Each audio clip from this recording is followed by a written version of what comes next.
This is a Nissan GT-R, the car that's been decimating Exotica 3 times its value for the last 12 years.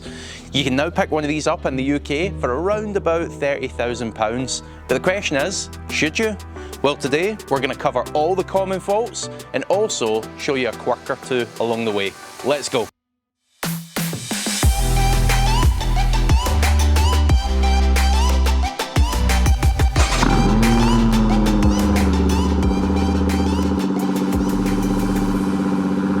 So let's kick off with bodywork, and really it's like any other car. We want to have a look for any signs of accident damage, so that includes looking for mismatched colour panels and also check all the panel gaps. So on older cars, corrosion is becoming a little bit of a problem. Specifically here underneath the wing mirror, theory has it actually flexes the panel a little bit and helps the rust congregate just underneath it. And here on the boot lid, make sure you check those points. And while we're on that topic of bodywork, make sure you check these front lips and also the under tray, which is susceptible to hitting off speed bumps and curbs.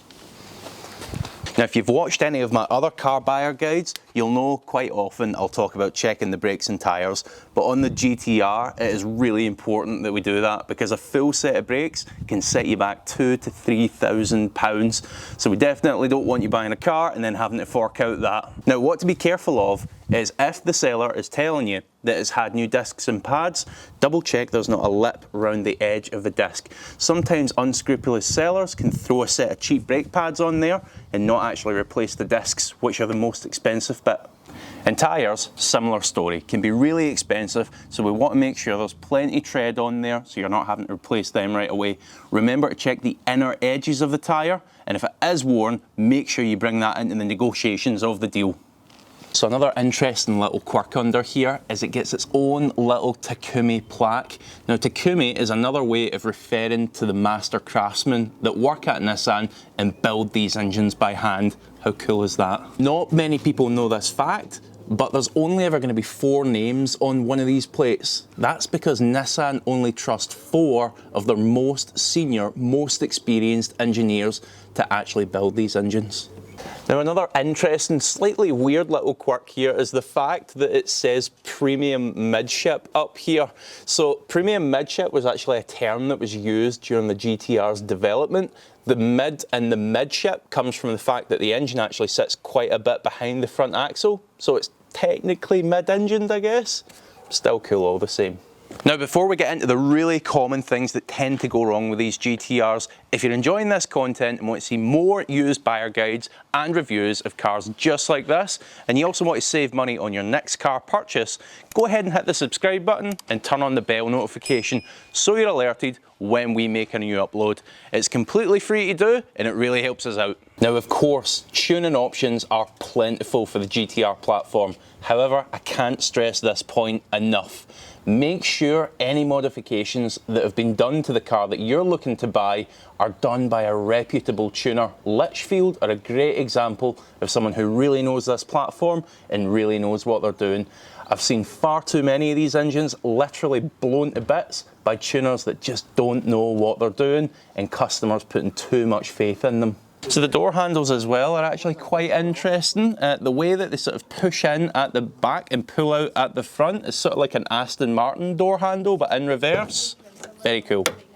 Also on the inside, normal door handle obviously was never going to do, so instead it's a little sort of pull-up item that I think might have actually been inspired by the early Ferraris. Ferrari 360 and 355 had very similar. Now, as we move on to the inside, here's a really unusual little thing that you might actually not notice, but it is really interesting. So there's badges on the carpets, and I use that word badge specifically because it's not embroidered or printed or anything like that. There's an actual GT-R badge in the carpet like you'd have in the front grille. Very odd, but very cool at the same time. It's obviously got a glossiness that you can't get with embroidery. Now, speaking of that GT-R badge, it is everywhere in this car. However, the GT-R is all about its heritage, and it has such a strong heritage. If you bought one of these cars, why wouldn't you want to see GT-R badges all over it? Contrary to that, though, there's hardly any Nissan badges in here. In fact, I think the only ones I can see are on the back and hidden under the bonnet and top of the engine. That is it. It's almost like they wanted to make the GT-R its own entity. bit like Godzilla. Alright, so before we fire that engine up, a couple of things to check. Let's not get ahead of ourselves. So first up, let's hit the start button, but don't touch the brake. That's going to put the ignition on. From there, what we want to do is make sure the multifunction display fires up correctly and it all looks okay. It's not flickering or anything like that. Stop beeping. So we want to check that that multifunction display fires up correctly. This became a bit of a failure point in the older cars and it was very expensive to try and rectify, so make sure that's not flickering or doing anything weird. What we also want to check here is that the instrument cluster lights up and all looks good. Again, this was a common failure point wherein the little LEDs behind what we're seeing here would fail and it would either start to flicker or it would just go dark entirely. And also, when you hit that start button, listen out for a ticking that comes from the rear. It's not a problem or anything, but if you hear a ticking, it means that car has got a tracker fitted. Now, even if that tracker's not active, we're still going to require the fob, because although it might start now, sometimes these systems can have a little bit of a hissy fit later on, and we need to use the button on the fob to reset it. So ideally, make sure the seller is giving you both fobs if you hear it ticking on ignition. So if you're planning on buying a GT-R and you realistically need to be using the back seats, maybe think that one through carefully. There's not a whole lot of room in there. And if you do buy it, don't dare fall asleep in the back or lean on either of the panels, because the manual will actually tell you not to lean on them because you're at risk of breaking the speaker system or the panels. I don't know.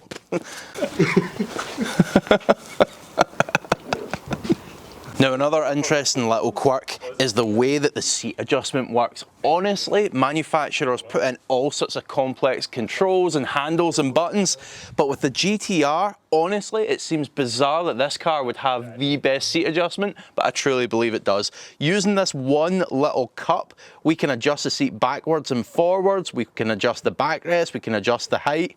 It's brilliant.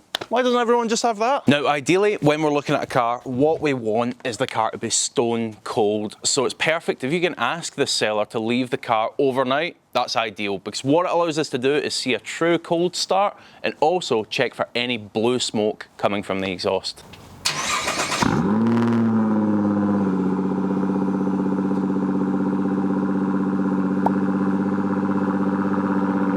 So now it's up and running, time to check all the mod cons. So we want to look and make sure that the radio works, we want to check the multifunction display, check the air conditioning, check all the stuff that the MOT doesn't necessarily cover. Now again, a little note on the early cars, the side speakers and the door cards could sometimes fail. Now if they do, they tend to rattle excessively or they just sound a bit nasty, so make sure you check them. The other thing to check is that we don't have a TPMS light on the dash. Now if you do, it's a problem with the tyre pressure monitoring system, in which case you're probably going to need to replace these that sit inside the tyre. Now it just so happens I've got a few of these spare, so if you need them, drop a comment, don't mind sending them over to you. I've got 3 in total. Alright, so probably the biggest concerning area of buying a used one of these, I'm just going to say it, it's on all our minds, it's the gearbox. Now before the fanboys jump on me, and you really shouldn't because I'm a big GT-R fanboy myself, they are good gearboxes. 99% of the problems is down to mistreatment of the gearbox. Now if you're buying a pre-2011 GT-R, those are the ones that are probably the most notorious for going wrong. However, you can do the circlips and magnets mod to bring it up to the standard of a newer gearbox. Now, if the car you're looking at buying is anything beyond a stage 4 of tune, then really I'd be looking for that to have already been carried out. Shows a little bit of mechanical sympathy, a little bit of consideration for the other aspects of the car that aren't just all about going fast. Now thankfully there are a few checks that we can do to make sure the car you're looking at has got a good gearbox in it. Here's the first one that we can try. So with the car running and preferably cold, try switching from reverse to drive, first gear in other words, a couple of times. Do it a few times and each time we should see it engage first gear cleanly. It should never jump to second gear or give you a flashing gear indicator. That flashing gear indicator is a sign that it's tried to select a gear but has been unsuccessful in doing so. So don't let anyone tell you otherwise. If it's flashing at you, then that's not good news. So here's something else that you can do. As we set off, have a listen and make sure that the clutch is not making excessive noise as it takes up the bite. So obviously this brand new, beautiful 51 mile example isn't going to show us any noises like that, but let me add a clip now of a GT-R that I did see and it was making excessive noise from the clutch.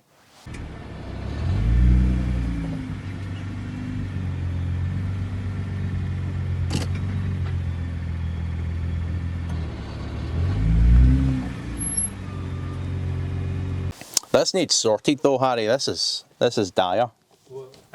I'm going to sort it for him. There you go. You'll be like, who's f***ing with my car, Harry? Is that you, Yad? Now, on that same test drive, before you finish up, do some lock-to-lock manoeuvring. Wheel hop from the rear is completely normal. Again, don't be concerned about that. Wheel hop or judder from the front is not normal. Run away from that car as fast as you humanly can. Just run away. Now, once you've finished that test drive, don't turn the car off right away. Return, jump out and tune in. We'll have a listen to the centre of the car, and what we're listening for here is a noise that sounds a bit like dinner plates rattling together. What I'm referring to is the bell housing. Now, the infamous bell housing on the GT-R always seems to make some noise, unless it's brand new like this car. So if it's only making a little bit of noise, don't worry too much about it. You'll know yourself that if it's completely excessive, then obviously we want to bring that into the negotiation. Litchfield do a replacement bell housing, which is also uprated for around about £1,200, so it's not the end of the world. Now, one other thing that I'll mention is most people tend to do this check wrong. What they'll do is they'll check after the car's been sat for a while or when the car is cold. But you're not most people. You're a Scottish Car Clan subscriber, so you are in the know. So the final check, guys, the check that you are enjoying the process. Don't be too nervous about buying these cars. They are really durable, and of course, they're a heck of a lot of fun as well. Now, if you are looking at a car and it's got a problem I haven't mentioned, or you own one and you've got a problem that you're not too sure about, go ahead and drop a comment below and we can come back and help you out with that. But for now, good luck with finding your perfect Nissan GT-R.